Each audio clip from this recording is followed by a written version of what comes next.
ఇప్పుడు అది super duper అంతెందుకు అని అన్నయ్య గురించి చెప్తాను. భరద్వాజ్ అన్నయ్య. ఉమ్, భరద్వాజ్ అన్నయ్య సినిమా చూసి వచ్చి కిందకి నాకు అన్నయ్య చెప్పారు, ఉమ్, రే నాగేశ్వరరావు గారు చెప్పడా. నాగేశ్వరరావు గారు భరద్వాజ్ అన్నయ్య దగ్గర అసిస్టెంట్గా తెలుసు పనిచేస్తారు. నాకు. సో నాగేశ్వరరావు అంటే అక్కనే నాగేశ్వరరావు అనుకుంటారు. శివనాగేశ్వరరావు అవును.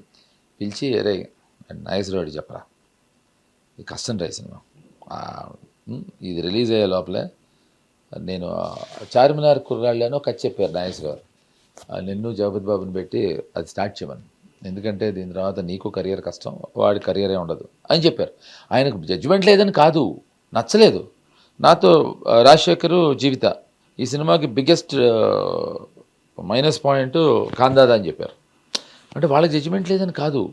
బ్రహ్మానందం గారి క్యారెక్టర్, యా ఆయనకి ఆ సినిమా పెద్ద టర్నింగ్ పాయింట్. ఆయన శివనాగేశ్వరరావు గారి మీద ఉండే వాళ్ళ సన్నిహిత్యం, రాము గారి మీద ఉండే అపారమైన నమ్మకం, అభిమానంతో చేశారు ఆయన.